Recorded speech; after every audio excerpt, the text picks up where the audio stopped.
Good evening, everybody. My name is Samer Alduri, a consultant gastroenterologist in Muscat, Oman. And welcome back to Muscat Endoscopy Academy.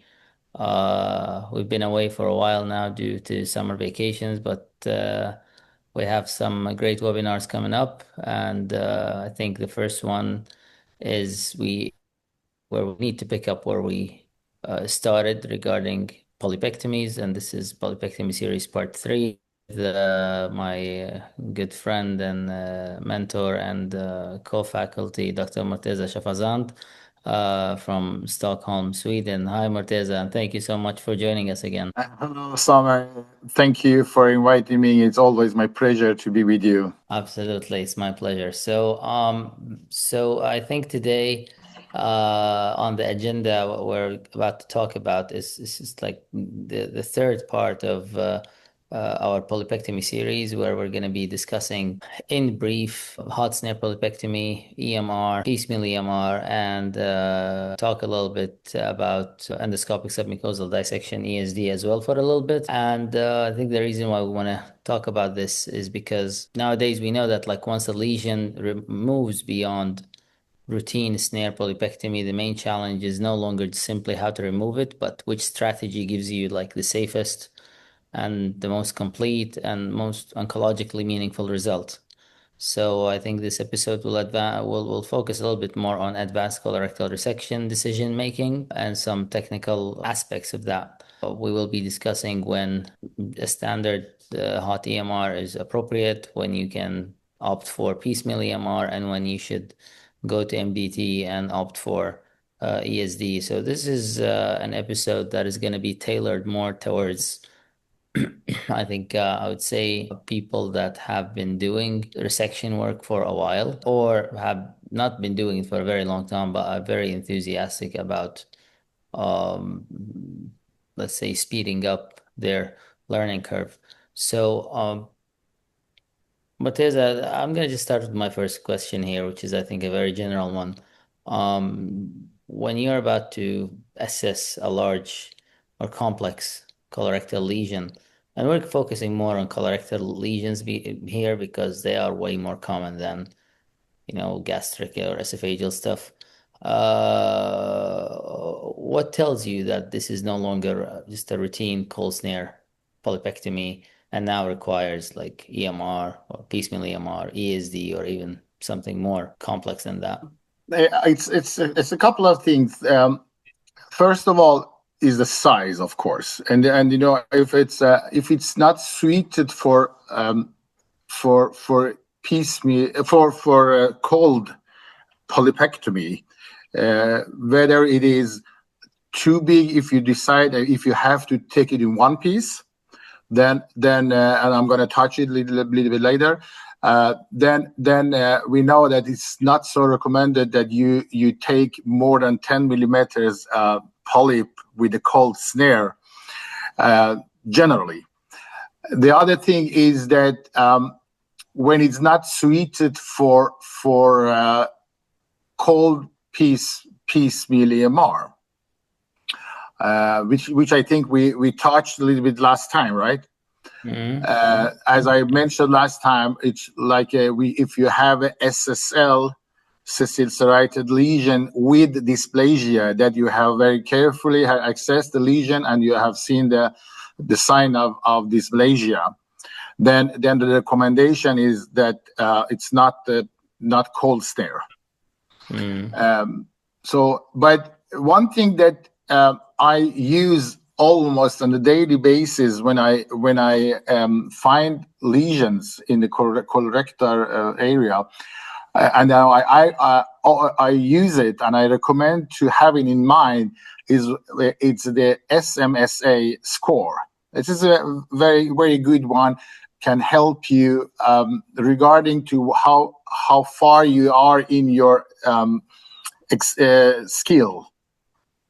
Mm-hmm. And then it's based on that. I can show you maybe the first Yes, slide. Yeah, please. Are we talking here like when you're going into SMSA? So is that like a score that we should use to assess like the difficulty of the lesion, or is that Yeah, something that we should use once we decided that this is a lesion that should be removed by something that is not a cold snare? Which one is it? No. This is actually generally you can have it in mind and think about it when you see the lesions overall. But of course, it's more important for lesions bigger than 1 centimeter, and when you find it, okay, this is something it's not suited for cold snaring, because cold snare is the easiest one you can do when you do polypectomy. Cold snare Right. polypectomy, of course, it's the easy one. Can you see my Yes, please. So this score is based on 4 things, as you see here. Is the size of the lesion, the morphology of the lesion, where in colon it is, it's located, and also how good access or how bad access you have to the lesion. Actually, the bigger lesion you have, as you see here in the scoring, and if it's in the right colon located, etc., so the score is going up. And once the score is getting higher and higher, of course the polypectomy is getting more difficult. So and there are studies showing that, you know, if based off this score, so the result of polypectomy and complete polypectomy, etc., so it's related to this score if you use it. There is different studies that shows different things about this score, but this is a score I have in my mind when I find, especially when I find a lesion, pretty big lesion with dysplasia, etc., etc. So that's the first thing that comes in my mind, and I recommend that if you are not as an expert group or expert center or tertiary center, so think about this score. Do you find it like say, for example, if you find a grade of 12, when you add those point, so you have to be careful that, am I good enough to take that polyp, or should I send it to a tertiary center or to the expert center, etc.? Yeah. I think that's a really good score, and quite easy to calculate in order to actually find out. I think another score that people can use and that they can calculate is the GPAT score, the global polypectomy assessment tool. It's this standardized evaluation metric that was developed by the people in Belgium. And it's recommended by ESGE, and it's very good for training, as a training framework. You know, it's for to assess both the technical quality and difficulty of colorectal polyp removal. So I think, like, as long as the endoscopist always has some sort of, like, let's say, it has at least one score in mind, that they always think ahead before, like, you know, they start chopping away at a polyp. I think you will have a much better success rate, rather than, you know, just going like guns blazing, going all in right away and getting too excited when you see a lesion. I think it's always it is, if in doubt, to just, like, you know, don't do it and reschedule the patient until you Exactly. can discuss it. Or if you have somebody that is senior to you, that you bring them in the room and you discuss the case right then and there, and then have that person with you, at least partially, to ensure that it's being done the right way, right?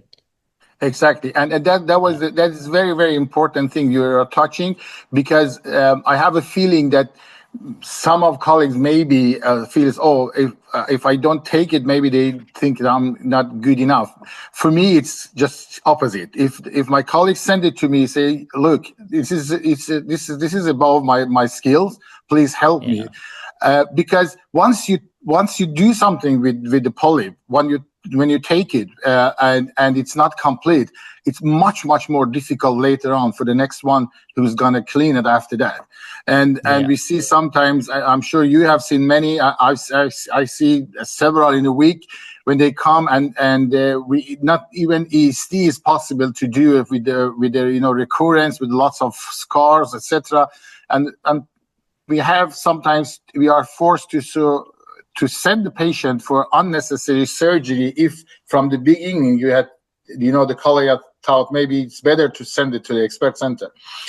But some I know some unit they have for like the first grade 4 to 5 point. Let's see, it's a pedunculated polyp,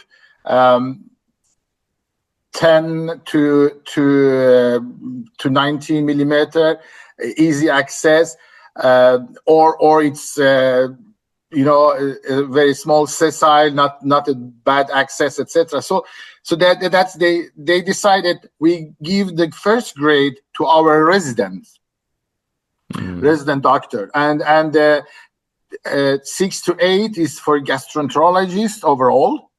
This is not something that the author of this study has decided. This is, I know that some unit just translate this level and put that to the different kind of skills that they have on their doctors.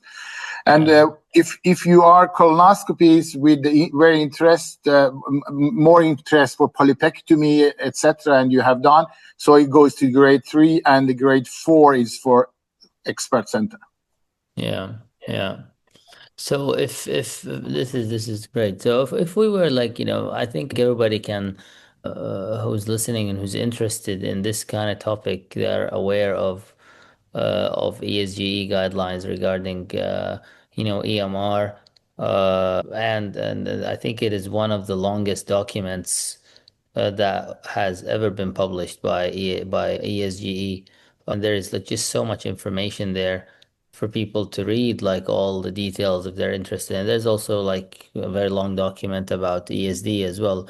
So I think it's very important that anybody who's gonna engage in this kind of work, that they are aware of what's written there, at least to a certain extent, to do the job right. But if we were to fast forward here and say that we have a lesion during like a standard screening colonoscopy, which lesion features make that polyp is suitable for piecemeal EMR, and which ones would feel they're more suitable for unblock EMR, and which ones should be like discussed for an ESD right from the get-go. I mean, I'm aiming at like probably the Kudo and JNet and all of that, but if you were to to describe this in a way that is easy for people to digest and understand and reproduce, well, how would you go about in that decision making when you're mentoring somebody?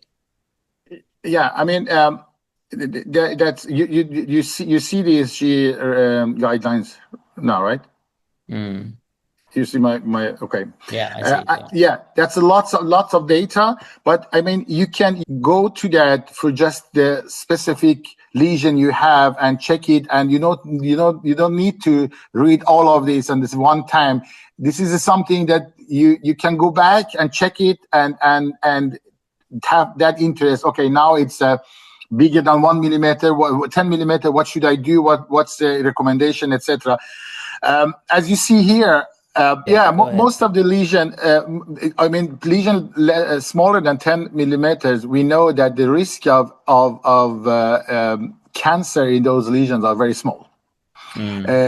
Although it happens and you see it, but it's very rare.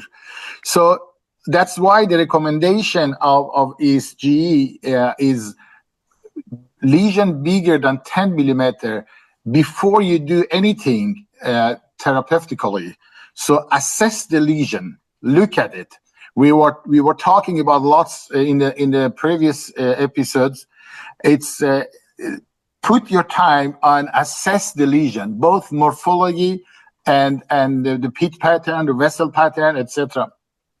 Because you get lots of information, and that's how you can decide: is it non-invasive lesion? Can we take it with a hot snare polypectomy, or are there any sign that it might be slight invasive or deep invasive, etc.? In that case, should I just let it be, send it to the expert center, discuss it within the multidisciplinary team conferences?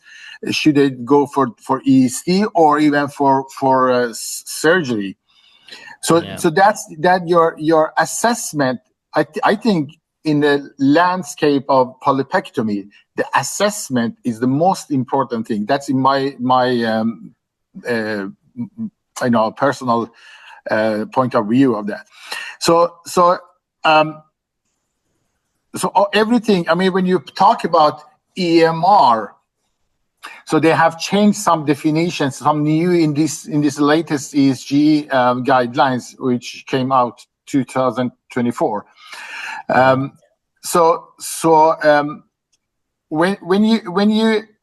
you have the lesion, even we are not talking about pedunculators, right? We are talking about even sessile lesions, flak lesions, whatever you have, but there are less than 20 millimeters.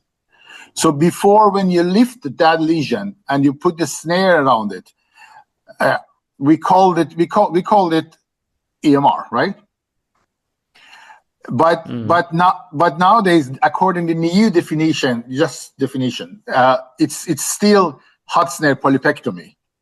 We are talking about EMR when the lesion goes to 20 millimeters or even bigger than one. So when I look at the lesion, let's see, it's 20 millimeters lesion in sigmoid colon or higher up in transverse colon, and of course then you can take it with the EMR, what you call it, because it's 20 millimeters. I think in the colon you can even go for 25 millimeters in one piece EMR, and then it's about how good access I have to it, and then when you're gonna do hot snare polypectomy, don't do it without lifting. And I have seen some colleagues do it without lifting. I have never done it. I will never do any unless you're doing underwater EMR, right? That's something else. We're not talking about underwater. Underwater, that's without lifting, of course. Yeah. Thank you. Except for but of course it's possible to do it with the lift. I mean, the Japanese have showed that if you do underwater EMR with lifting, you get even a better. Results. So I think it's really about being pragmatic in your approach and just choosing what's right. But I think even for underwater, I think you have to have done regular EMR, if you call it like that, right. and be pretty comfortable as a polypectomy doctor before you take the next step to underwater, because you have to deal with the complication as well. Which may happen and have for polypectomy, of course, you need to have a very good tip control, and that tip control should be even better if you are doing underwater. We're almost talking about almost like a good tip control, like you're doing EST, because you're gonna take a big lesion, bigger than 20 millimeters, maybe 30 millimeters, with maybe 20 millimeters snare or 25 with underwater. We are talking about expert center, or at least people who are dealing with underwater and know exactly what they are doing. But for regular endoscopies, I'm talking about regular EMR. So if it's 20 or in colon or 25 in the rectum, so then I'm sure that it's not signed up eventually invasive lesion in that. Then I go for one piece, because if I suspect it might be slight invasive polyp, and as you know, and it's very difficult. It's difficult always distinguish between, is it high-grade dysplasia, which we call it in West countries, or cancer in situ in mucosa, or is it a slight T1? Yeah. So, but if it's not invasive, let's see, you have assessed the lesion. There is no suspicion size in morphology. There is and JNet is about 2A. Then and it's not bigger than 20 millimeters. Then I go for EMR, of course, in colon. I don't know if it's the answer that you were asking, or. Yeah, I mean, I think also for like, I mean, like the definitions have changed, and I think they'll continue changing over time. I think everything you have been saying is very important about having the right tip control and to understand the differences between like different types of polypectomies. Then whether like, I mean, whether we call it just a hot snare polypectomy or if we call it hot EMR, I don't think really that No. the And name before, matters as much as no. long as we know what it is that we are about to engage in, because for many people, even until today, and like when I've trained some of my fellows, they think that whenever you inject, whether you're going to do something with hot snare or cold snare, but once you inject into the submucosa, then it's per definition EMR. And yeah, maybe that was right at some point in the past. It's not right anymore. But really, does it really matter if it's done the right way? I don't think it really matters. I think what matters more is to know when it is okay to do a piecemeal EMR, when it is mandatory to do either unblock EMR or opt for ESD or even surgery, I think that, and I think that's where like quite often, where we get into the gray area of, as you said, like, the JNet 2A/2B, and then or how sometimes like, you look at the polyp as you're getting it and you see like, you see like these elongated glands and like, it all looks relatively regular, it's like you say this is JNet 2A, and maybe you have a small area where you have like, you have, instead of Kudo 3L, you'd have the Kudo 3S or 4, and then you start thinking, okay, hang on, is this really Kudo 4, or is this just an area of fibrosis within that polyp, and you don't know.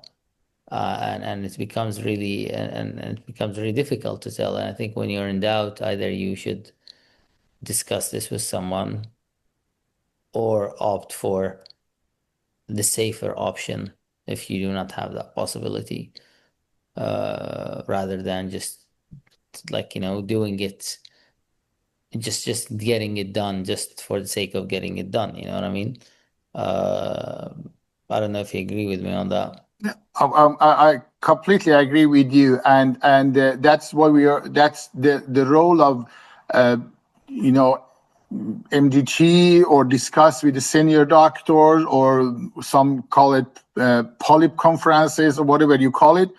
Mm-hmm. Then you can discuss it. It's better to, you can always go and do therapy. And some days, some week, normally doesn't affect so much for the patient's outcome. Yeah. But the worst thing that you can do is, without good access and have all the knowledge and this, make a decision, and then you get the answer from the pathologist. You thought it was a lesion that was it's not that big. You didn't find, maybe you didn't examine the whole lesion with all those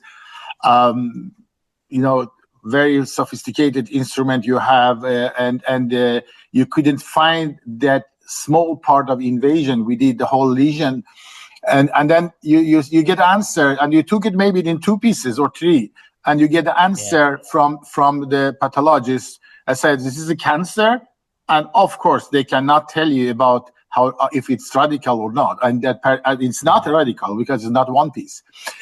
And Yeah. also, Yeah. even lesion, let's say it's 20 millimeters, um, and then if I find the small area or something that tell me it may be slight invasive polyp I have to deal with, then the question is EMR right one or not, even though you get the unblocked? Because, and that's of course you can always discuss, but if you get the radical resected lesion, but you have to be aware with the hot snare, with the cold snare polypectomy, you just do your resection in very upper part of submucosa, right?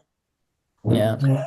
With the hot snare, you go a little bit deeper, but you're not deep close to the deep in submucosa, so they cannot tell you about the budding completely, and they cannot tell you about the SM level of eventually invasive, etc.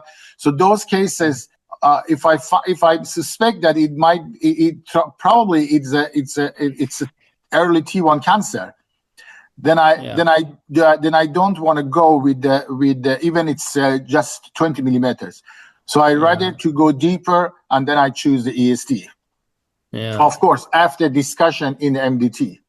I don't know Yeah. if you agree with that point. I fully agree with you. And I think that's like, around like, as we're learning, we go through these stages of learning, right?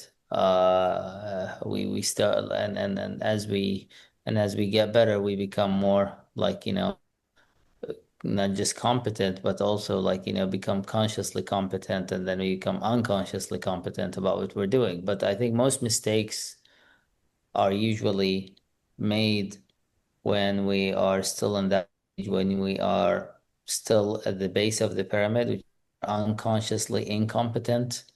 And that's like when we have the wrong intuition. Basically, we think and then mistakes can continue to happen even when we go to the next step when we're consciously incompetent. And that's just like, we're aware that we don't know some things, but we have the wrong analysis. So we go from wrong intuition and wrong judgment and to wrong analysis. And that, like, I think we kind of hover on that stage for a very long time. And I think in general, I think in medicine and even other things in life, this is these are the two areas where I think mentorship is really important.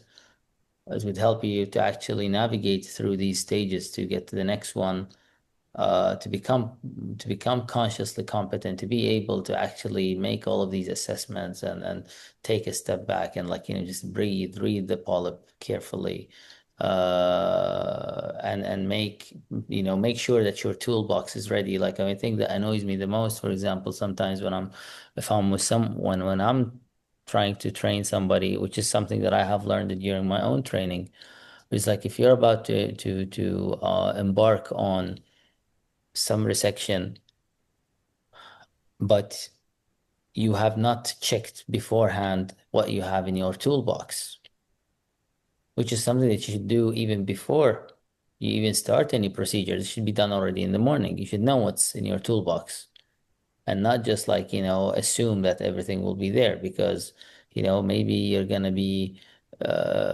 doing something, and like the type of snare that you need is not there, or the type of clip you want is not there, or like type of knife you want is not there, or whatever.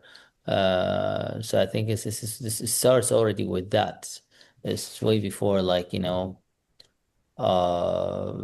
with the scope itself, and you need to be able to do a lot of other things right before, like, you start. So I fully agree with you. It's not very easy, really. I think sometimes when you're talking about it in an abstract way, it may seem like it is a straightforward process, but quite often it is not. Um, and this is, I think, my segue into your first video, right? You had a video there about an EMR, and I think we can, if you can show us that video, and then from there you can talk to us about, like, the tips for hot snare polypectomy, after watching that video. Absolutely, absolutely. I just want to also. I agree completely with you. Just want to mention that it's like every other things you do. Think about the step 2 before you take the step 1. Yeah. I mean, when you do polypectomy, especially when you go to the hot snare and piecemeal EMR, etc. is the risk of complication. It's getting higher and higher, and then you have to know, what can I do? How can I deal with that? Even if I get a perforation, am I able to fix it? If I get the bleeding, can I do it, etc. So before you do that, so think about it and make sure that you have everything in your toolbox. Absolutely. Right. So and you see here as well, right? Yes, please. So this is this is how I do when you it's a what we call, by new definition, it's unblock EMR. This is slightly, little bit, maybe 20 millimeters, maybe a little bit bigger, and it's this is an upper part of this is in the distal part of sigmoid.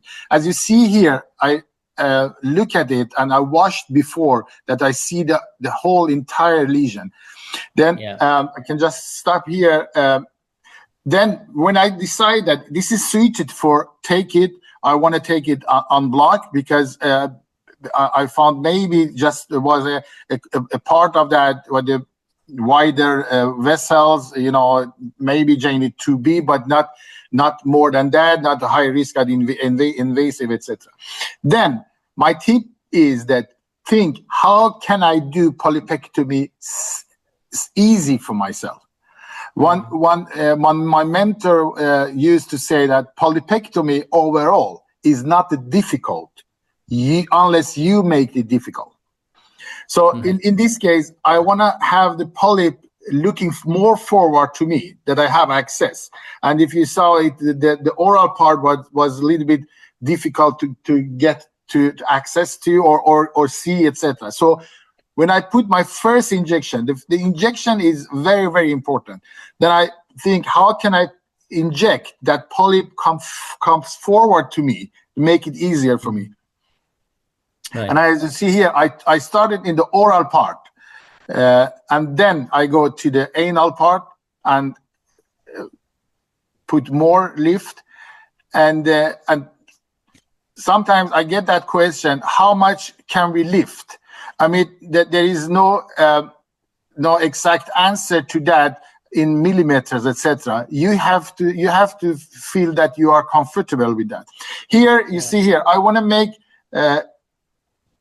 I mentioned that maybe it was a little bit more than 20 millimeters, or I want to have good margin around it. Then I use one method that we call it anchor method. I make the snare a little bit bigger. I fix my tip of snare. I don't know if you saw it before. Can you play it now? Can you play the video, because it's not playing now? You see here that I fix my snare here by just burning slightly the submucosa. Then I ask the nurse open the snare, and then with my tip control, I started one edge, make sure that I have enough margin of submucosa. At the left side, I have it, but when I look at the right side, first I didn't have it. Then I changed it again. So, and distally, you can see always how much margin you have. So then, of course, you can get the bleeding. In this case, was not a severe bleeding. And then with the tip of your snare, you can coagulate it. And what setting it's better to have? I know that some guys use soft coagulation, but the best is for me, but I think many agree with me, this is a forced coagulation. And in the end, as we know, there are studies from Australian Dr. Bork and his team that show that if you make ablation around the lesion, you reduce the risk of recurrence pretty much. So and I got the bleeding there. Of course, that lesion, it has a risk for rebleeding. then I close Yeah. it. Yeah. I think when you're in doubt, just close it. Just close it. Yeah, it's exactly, and that is a cheap other solution. subject. Should we close everything? Should we not close everything? Should we close after piecemeal, And after that's another ASD? episode for itself, I And think. that's another episode. But you said very, very, very good thing. If you feel that, oh, I feel better that if I close it, so do it. Yeah, I think so too. I think that's a very good illustration. So you anchored your snare in the beginning. Did you use Yes. force coag as well to anchor the snare, or did you use the endocut? No, for this kind of lesion, for resection, I use if you have RB, so I use endocut, and depending where in colon I am. So in right colon, even in oral transverse colon, I just go for effect 2. But if when I get to the left colon in sigmoid colon, effect 3. Normally nowadays I don't take any EMR in rectum, but if they do it in rectum, maybe you need to go to effect 4. And if you have a Olympus machine, so it's pulse slow, and then you can put it effect 2 most of the times. And then how much watt you have, 120, 80, 100, it doesn't actually matter so much, because if you put it 120, the machine doesn't use 120. It uses that much that's needed. Depending on the resistance in the tissue, yeah. Exactly. And I think regarding, like, the electrosurgical settings and the effect and everything, I think it's very you have another important for the episode of it. endoscopist to understand electrosurgery a little bit rather than memorize, effect 2 or 3 or Exactly. any of that, because I think it's very important to understand, like, at least, the main components of what's happening in your electrosurgical unit. You have, like, you have what the effect is, what the duration is, what the interval is, and what adjusting them mean. And also the same thing is difference between the whether you're using, like, the endocut or, like, dry cut or any other, like, Yeah, I mean that setting is on it. the coagulation side as well. So I think it's important to understand at Exactly. least the I essentials. mean, it's if you compare that, you in endoscopy room is like a pilot who's gonna lift up the airplane, and all those stuff in the he has in front of him, or she has in front of her. So you have to know that. Sometimes some doctors just ask me coming to the room. They are doing a polypectomy. They want to have some support in the room. And once I ask them, okay, what setting are you going to use? Or they say, oh, it's a right colon or left colon. Someone has put the setting for us. Of course, that's very nice. But I think you have to be aware of your electrosurgical machine. That is one of the tips of polypectomy. Just try to learn it, and it's not so that difficult. And then sometimes you need to change it, the setting, as you know. 100%. And I think this takes us to that next part of the talk, where, like, the tips on hot snare polypectomy. If we can go to slide 6 here, and because I think this is JNet, etc. We don't need to touch it. We have talked about it before, right? Talked about it before. I think for the sake of time, it's better to focus. So, like, if tips on hot snare polypectomy, I think the first thing you mentioned already, which is knowledge of the electrosurgical unit.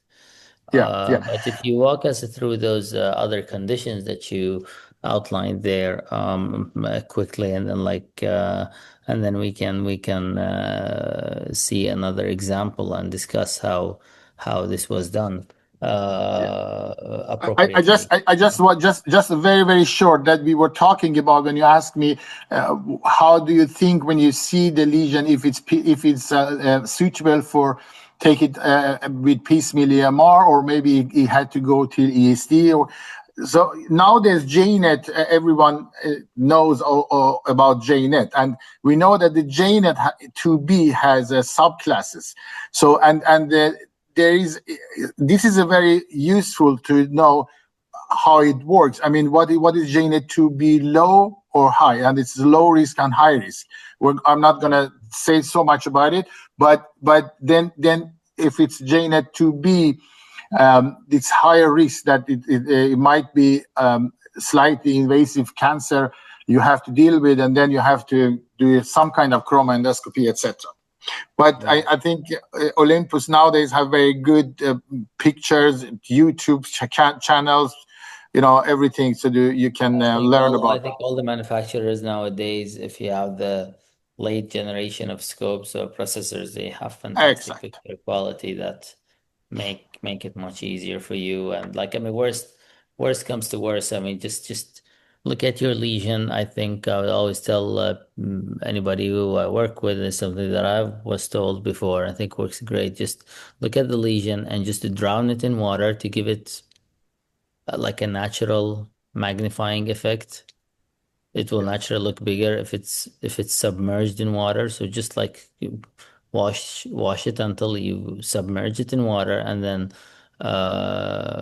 come as close as you can and just switch to your MBI with near focus, and you're gonna almost get like a microscopic image of the lesion. So I mean, that was very important, because sometimes I send the pictures to me.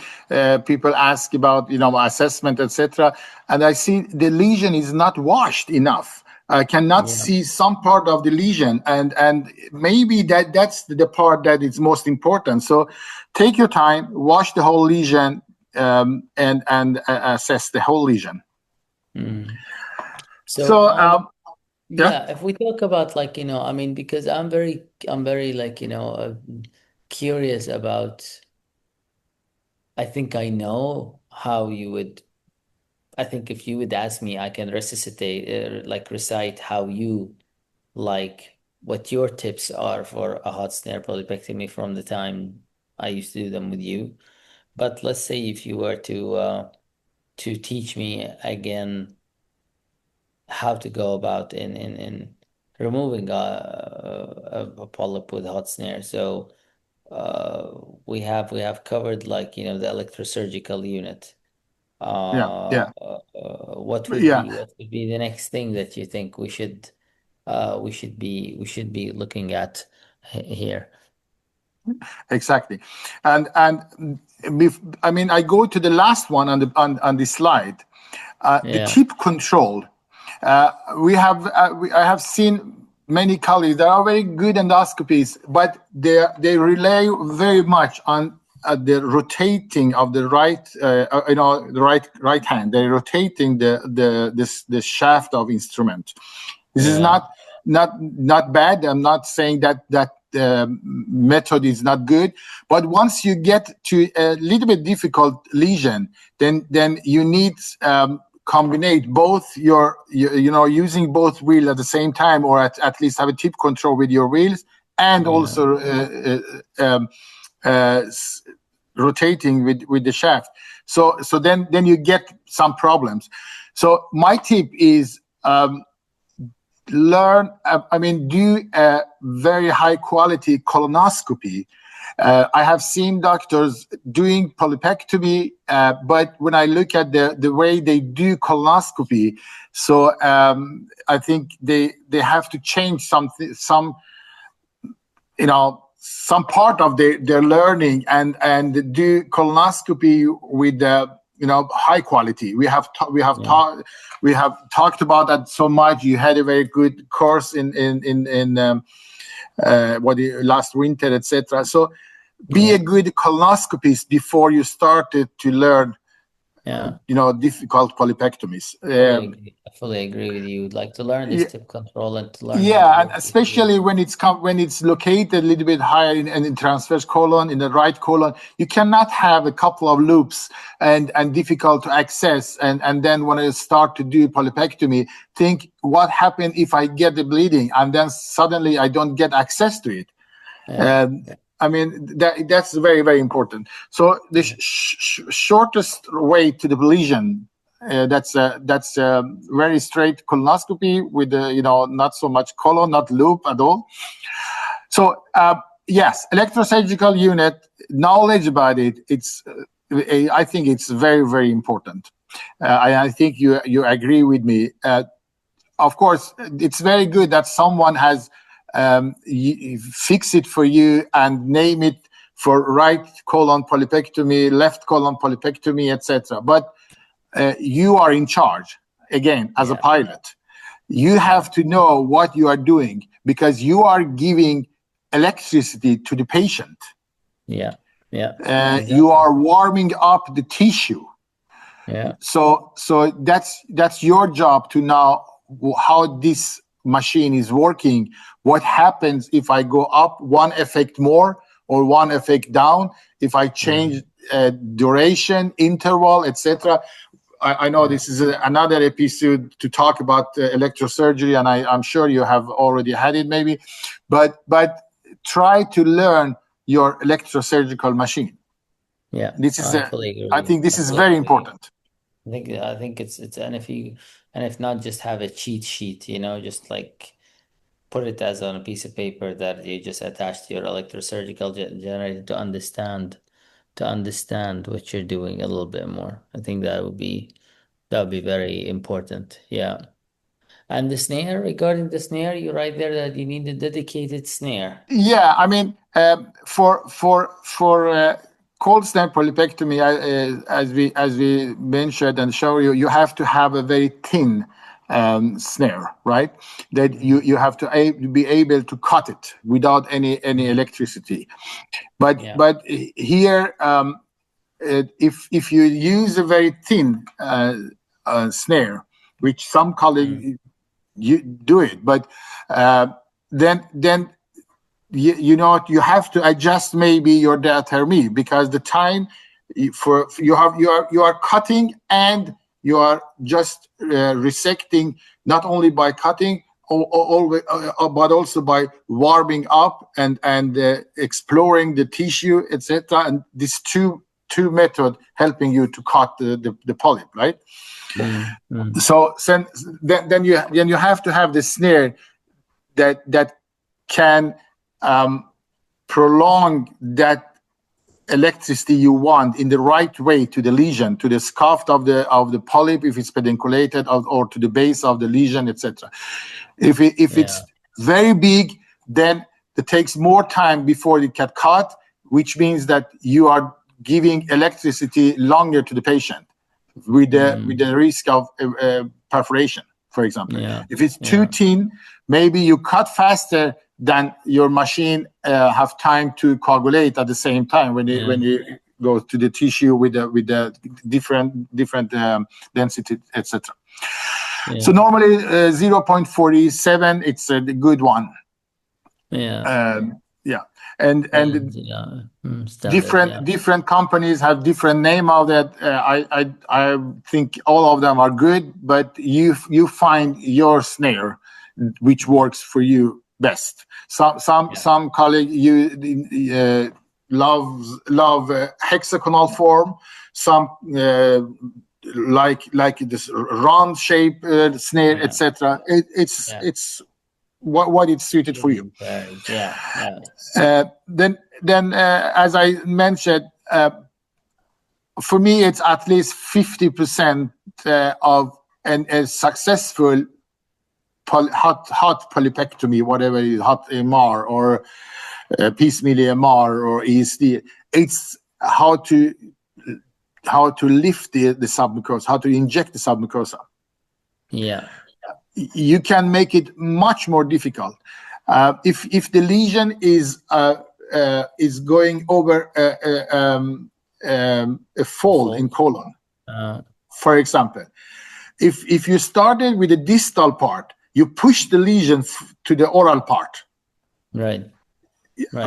And then suddenly you cannot see. You have lots of submucosa injection. You cannot see the oral part of lesion, and then the rest of your injection is getting more difficult, and of course the polypectomy.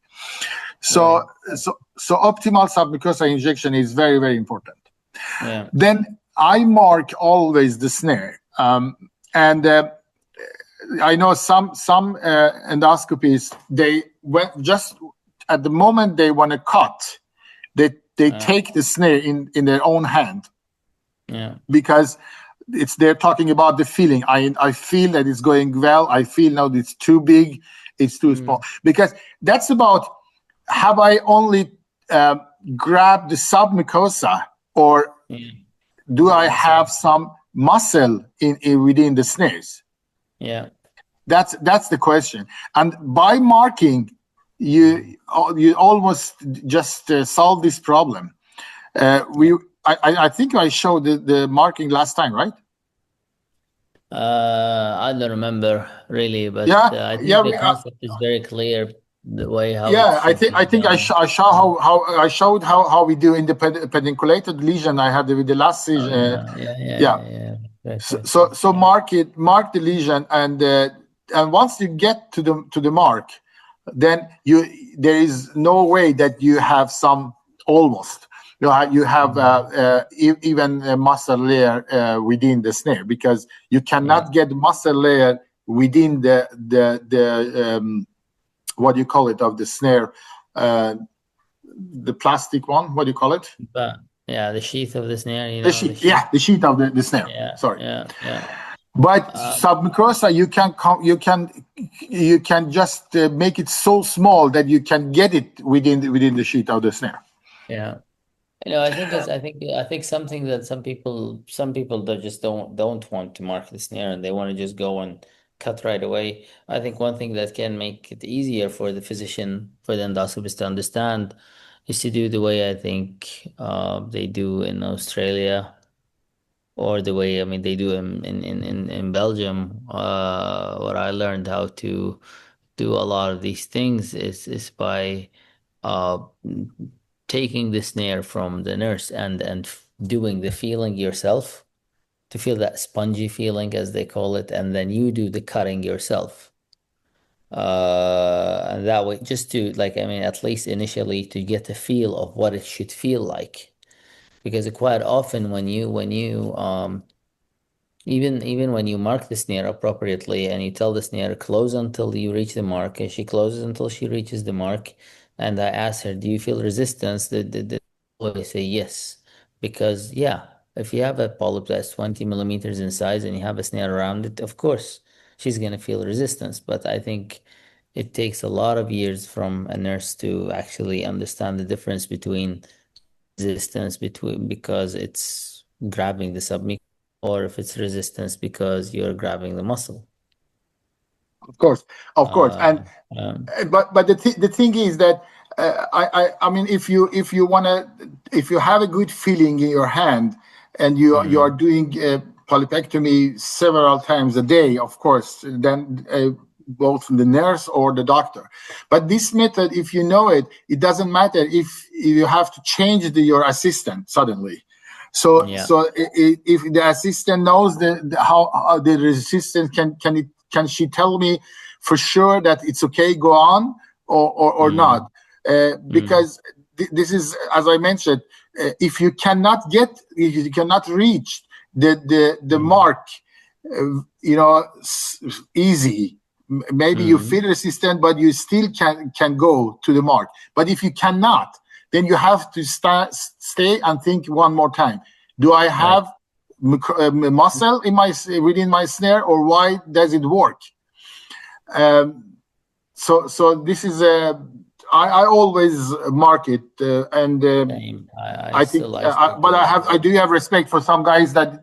But if the doctor want to take it over, I have no problem with that. If they feel much more comfortable to do it, but I think this is a one thing more to make it secure for yourself. Okay, Yeah, there is much less risk that I have muscle yeah, yeah, of course. within the snare.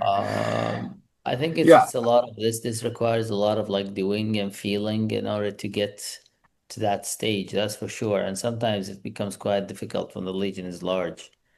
yeah, It becomes quite difficult to understand what you're feeling, in this near. But exactly. if you were to tell us a little bit more about a bit more tips about how a polypectomy, a hot stem polypectomy should be done. regarding like, what you do with the CO2 and what you do about the margins and like, and the Yeah, photography and so on. yeah, exactly. And when you have when you grab your lesion Yeah. before polypectomy, before cutting, so Mm-hmm. then and also just before you close without you losing your view. So I evacuate the CO2. I mean, air. I don't think anyone using air. I hope not using air Yeah, anymore. hopefully. There's still some people that do, but I mean, Yeah, but yeah, anyway, should just evacuate the CO2, and that helps you to because once you insufflate the CO2 to the lesion, so you yeah, just press your submucosal, the area between the mucosa and the muscle is getting smaller, yeah, and once you yeah, evacuate, that area is getting bigger, so you have more chance to grab it. yeah. And I So fully agree. I fully agree. before you Yeah, close or the nurse close it, just evacuate the CO2, and make sure that that you have that you have this. Just grab the submucosa. Then yeah. I don't think I have it here, but before, have you seen colleagues who just shaking the snare with during the duration of polypectomy? As they're cutting during the cutting Yeah, or as they're when? cutting, yeah, and that you don't need to do it. You don't need to shake it the whole time you are cutting. Say Yeah, you're yeah, counting 1001, 1002, 1003 during those 3 seconds. You don't need to shake it all the time. The reason that people endoscopists shaked it before was before this new generation of diathermy, because nowadays just the thermic cutting, coagulation, and also has the very good smart function that they yeah, know, as you mentioned, that the intensity of the tissue, the yeah, density of the density of tissue, and yeah, and but what I do just before I cut, I shake it once, I move it once, and just I look at the whole lumen. If yeah, that side I grab the lesion coming to me, or the lesion coming to me, or shake, then I saw, okay, there is no chance, less chance that I have muscle within the snare, right, because if you right, see almost the other side of the lesion also coming, yeah, then it's yeah, connected with the muscle. yeah, At least the yeah, risk is higher. yeah, 100%. And Yeah, I think also like, I mean, you don't want to see if you close the snare around a polyp and right before you move it, you're doing that shake thing. I mean, if you see the opposite wall of the colon coming towards you as you do it, then I think you should yeah. reposition I it. open it and I try again. Yeah, yeah, And open it normally, I lift more and I try again. yeah. Uh, Mm, and one more thing was that I have seen endoscopists, or also I've been the question, what mm. pedal should we press on, yellow or blue? I I mean, you think should not you be doing a polypectomy. If you have this question, you should not be doing hot snare of polypectomy. I course don't I think. know, I know that. So, I know like, that. Yeah.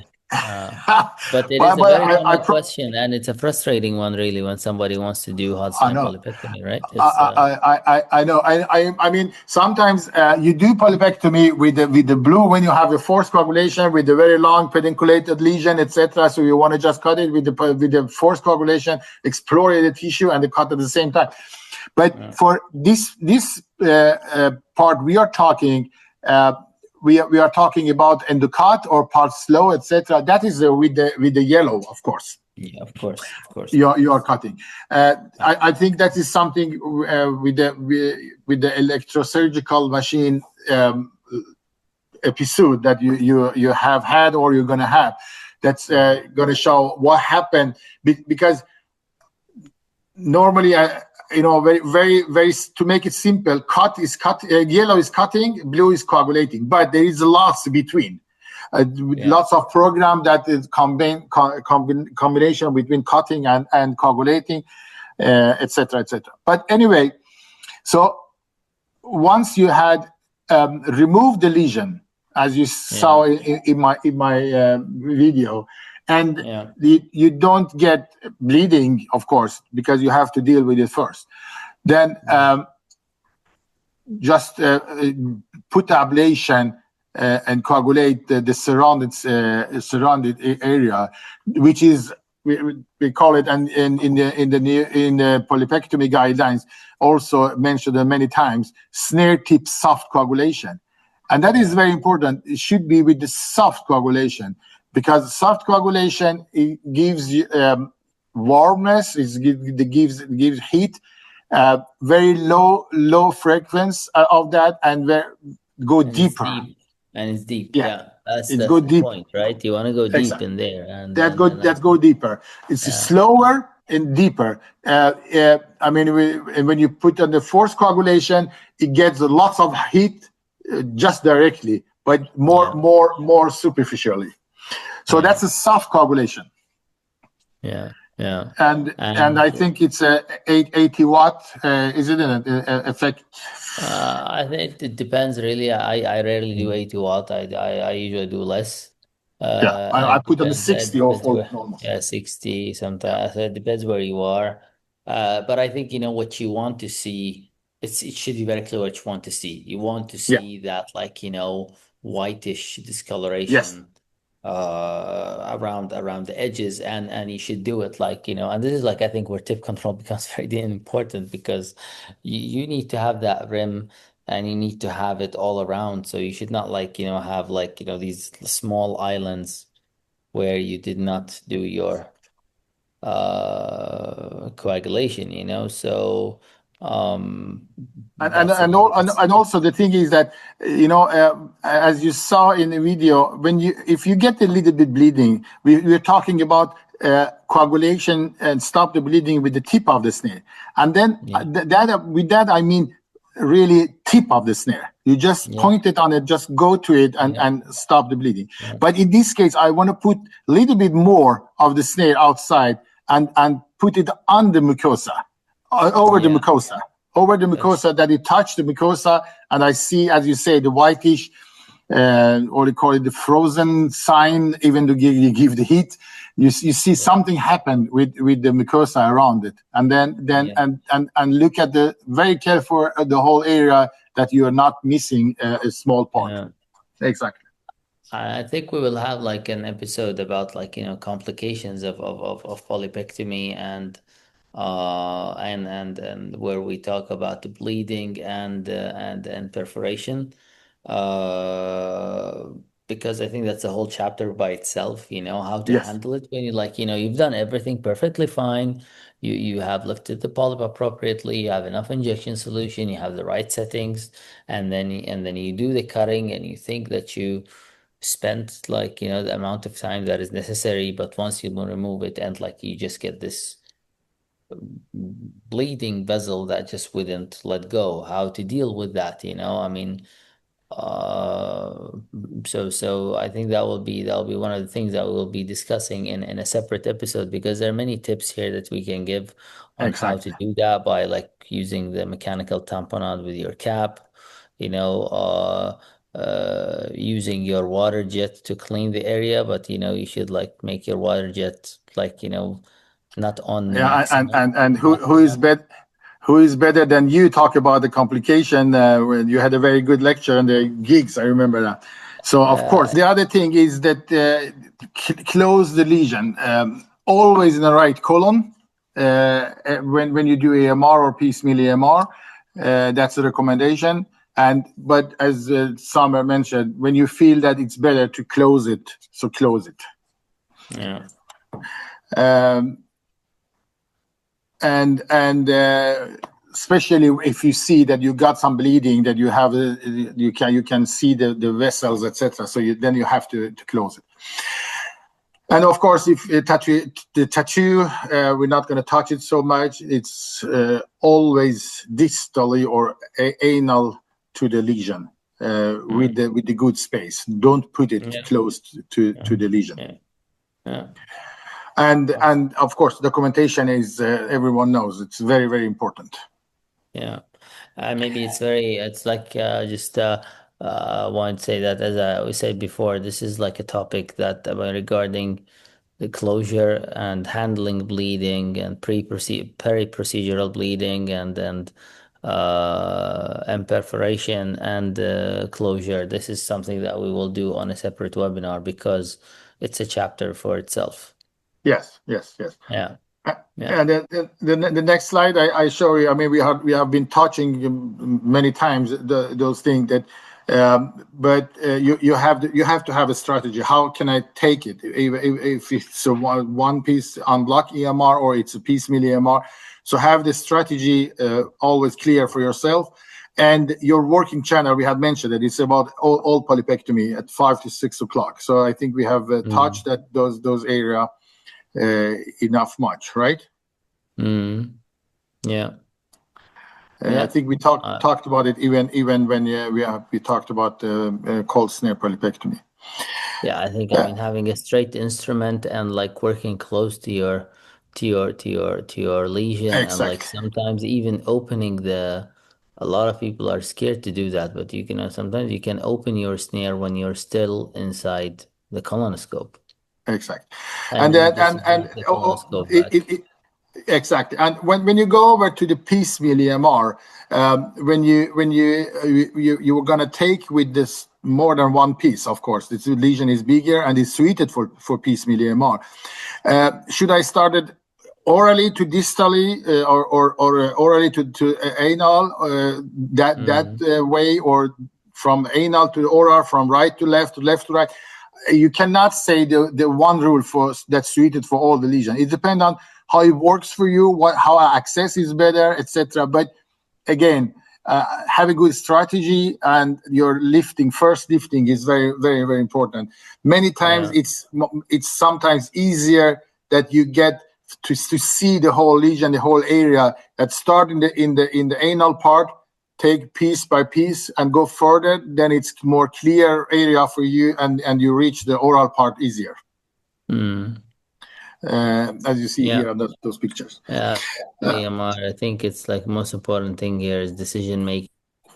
Once you decide to opt for piecemeal EMR, you should be sure that it is the right lesion for it, because I think the alternative is quite dangerous. Exactly. When you that's what we are talking about, that you have the whole lesion, have the strategy, how do I attack this lesion, and also think about that you have a good margin of the healthy tissue when you go and you overlapping that part more than the other one. So the first one you start have enough much margin, and also all the time you think that you have enough margin of the healthy mucosa. But even you do that, so don't forget that you put the ablation around the whole lesion, because Michael Berg's study shows it's reducing to 1.5% recurrence, which is very, very good. But I think we're gonna talk about piecemeal EMR versus EST. Why is not piecemeal EMR suited, etc. But we're gonna take it in the next episode.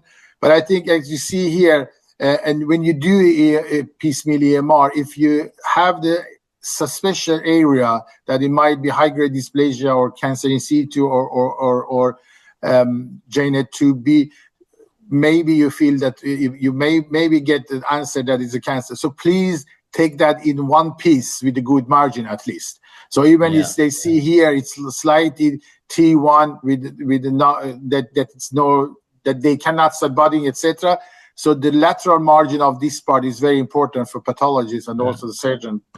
But that is the backside of piecemeal EMR. It might be that part, as you see here, is it say it's a cancer, and when you put your snare and you take those pieces, so that the area in between maybe is left without you can see it. Yeah, the islands, the small The islands in islands, between. exactly. But I think we're gonna touch it more next time, right?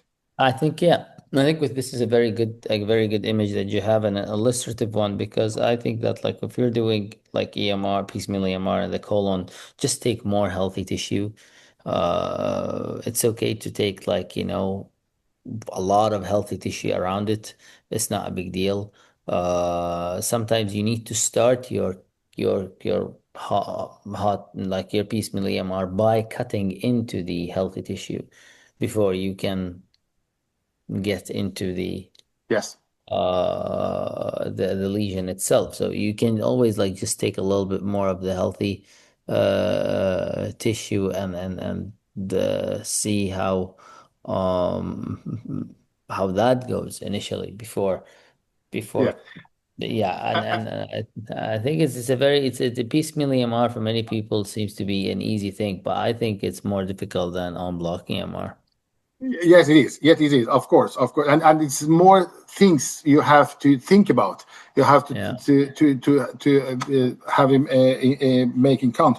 But also the thing you say that you take more of healthy tissue, then you get easier access if it's a little bit fibrosis. Sometimes you want to lift it and you see it doesn't lift, but once you get the first part and you have access to the submucosal, then you can put your needle more precise and get a good lift. Yeah, absolutely. And I think that's one thing that is that can be a bit confusing for some people. I think one idea, Exactly. like, you can do piecemeal EMR is, like, I think location is one thing that can be a very good indicator, not always accurate, but it's a very good indicator, I think, of whether you can actually opt for piecemeal EMR. I think that is something that is important to keep in mind. And I think if you're, in general, now we know if you're in the right colon or transverse colon, you can go for EMR, even if it's piecemeal, unless you have some worrisome features. And I think that's where, like, your understanding of of visual interpretation comes into place. Exactly. Yeah. So I'm very curious about the video that you have for us on this, and how that Yes. went. Let's see here. I think it's pretty old video.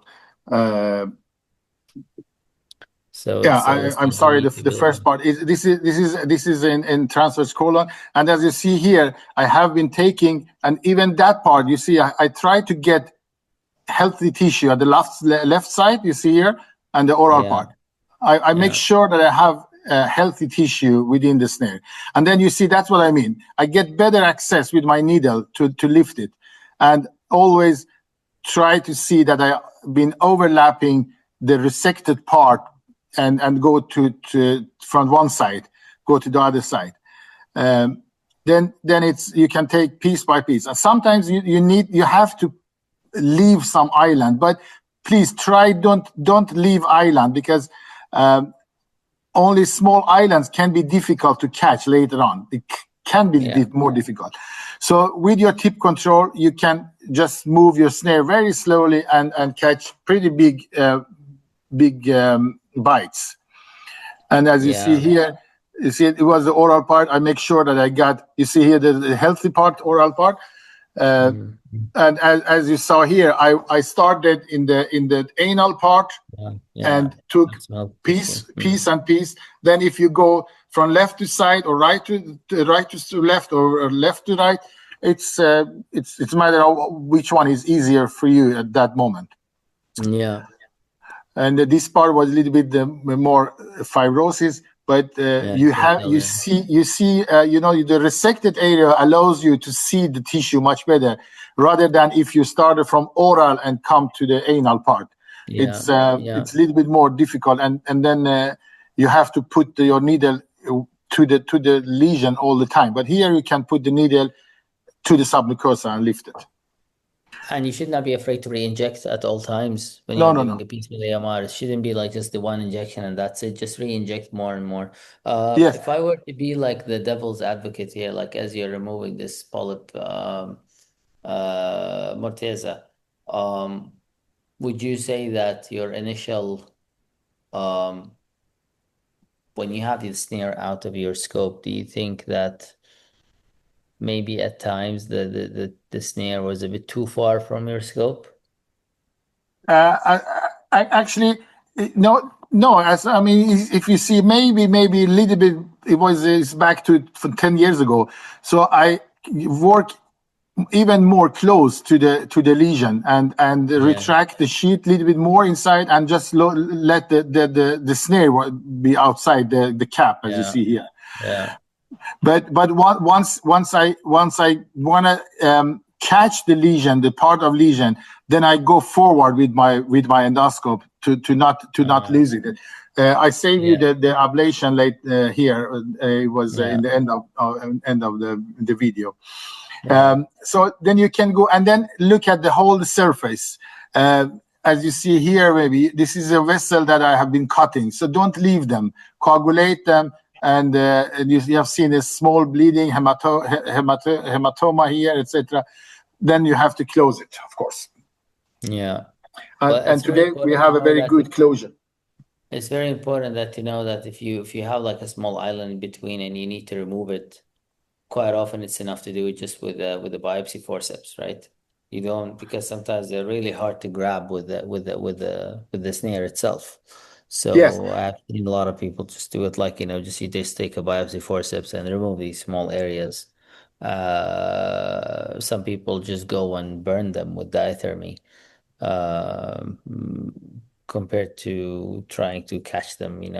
there are studies from APC ablation on that area, that small island, etc. But the Mm, best thing, as you said, just remove it. If you cannot catch it with the snare, if I don't catch it with that snare, what's 20 millimeters, then at this very small island, then I ask for cold snare. But even I cannot success with the cold snare.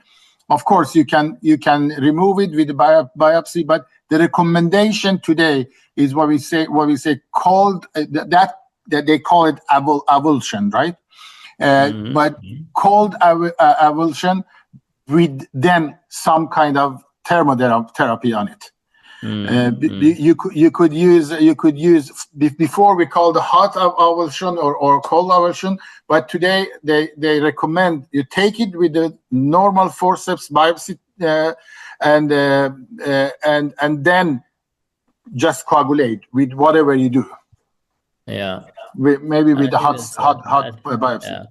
I think that's a like, I mean, I think a combined approach is always superior to one single approach. You have the toolbox. Again, you have the toolbox. If you're gonna remove that island with a biopsy forceps and you're going to afterwards to do that STSC, why not use the tip of the snare to just make sure that that little island that was removed Yes, of is course. really clear of a polyp, because it's the nightmare scenario when you have a polyp of the size that you showed right now and you forget a small island in the middle and this thing would grow back. Even if you catch it early when it's still like 1 centimeter in size, removing it would be a nightmare. Yeah. Uh, And of course, those are. I think those are those cases that we are talking about. Up to some studies shows up to 30% recurrence, 18 to mm, 30%. But exactly what you say. Even sometimes I just hesitate. Is it a submucosa I see, or maybe a little bit vessel, or is it the island that had been yeah, some coagulation on it and it's whitish? So I took the biopsy, remove it, and put the ablation on it to make sure. yeah, This is a yeah, very, very important, more important than catching the lesion part that you see, just to make yeah, sure that you have done a complete resection. That is very important yeah, because we yeah, know that it is a very high risk for cancer development and recurrence. And once you yeah, get a recurrence, because hold that resected area is going to be very, very fibrotic, right? And if you get a recurrence just in the middle, it's not very, very difficult to remove it later on. Yeah, you're done. Yeah. You're done. It will be very difficult, and quite often, it's very important also to see how this is being labeled for histopathology. I mean, these big Yes. lesions that you remove with PMR, you shouldn't just like go and drop them in a bottle of formalin. I think if you pin these specimens as well, where you maybe identify the one that you were most suspicious of, Yes. so that the pathologist looks at it carefully compared to the other ones. I think that is one way that you can optimize the post-procedural Yeah. aspect of this. And just one small tips, when you let's see, it's a big bite, you have maybe a suspicion area that you have seen with your optic diagnose, or it's an unblock EMR that you have a suspicion area that you think it might be suspicion. So after you have resected and you pin it up with the needles, right? Mm-hmm. So just see where you have that area, and sometimes I put the indigo carmine or any other chroma on it, and we said this part is this. So just mark it for the pathologist. And what I do, it could be a specimen after EST or EMR. Then I put needle with the different colors in the both side of that area. You know what I mean? Yeah, Yeah.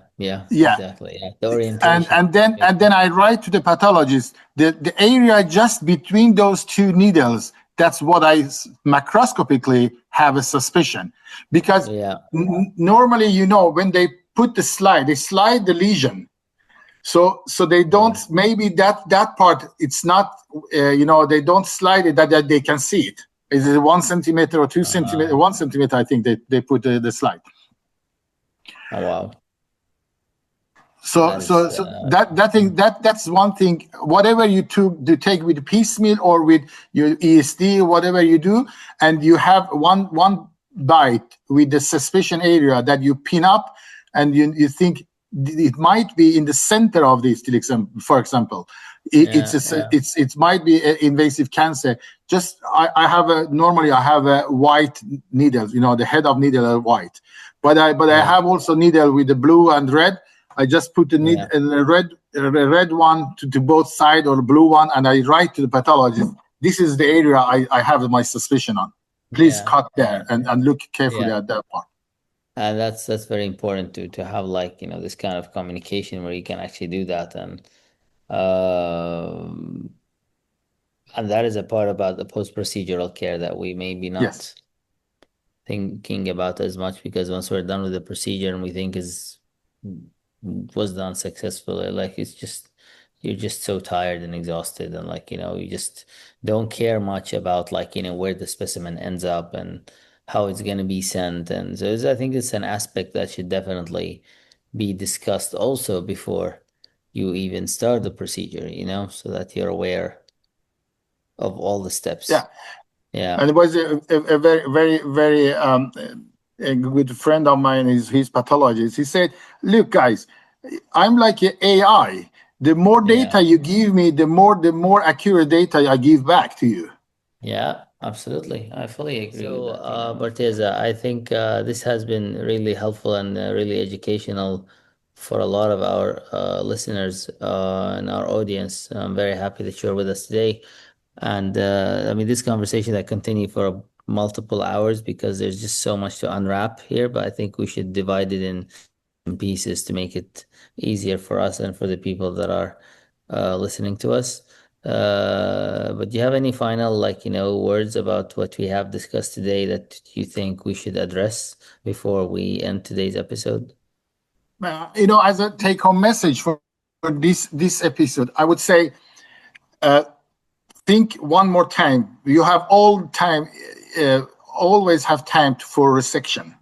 The problem is if your decision is not completely correct, just take your time, look at it again, make sure that you have access to the whole lesion, and you have scanned the whole lesion with your instrument, corona endoscopy, whatever it is, and assess the lesion. That's very, very important. Yeah. Yeah. The other thing, if you don't think that you have a good tip control, you are not a good colonoscopist. So try that skill first. Yeah. Yeah. Work on And that skill. Find somebody that yes, can teach you, yes, and don't get too arrogant about it.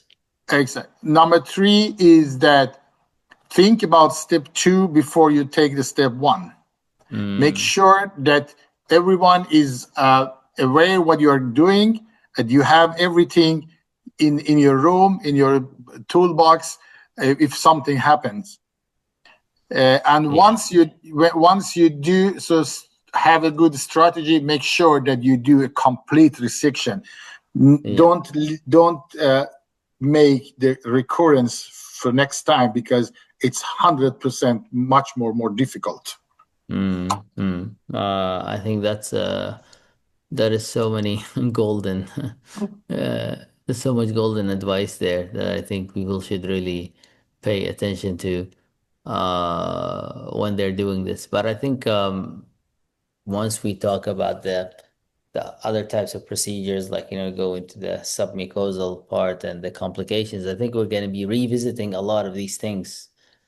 I'm very happy that we got to kick this off again, because it's been a while since we spoke last time about this. And thank you so much for your time today. Thank you very much. It's always my pleasure to be with you and talk about polyp and polypectomy. Yeah, thank you so Thank you much, for inviting me. Murtaza. Thank you so much. Thank you for being with us. Have a Thank good you. night now. Bye bye. Have a good time. Bye bye.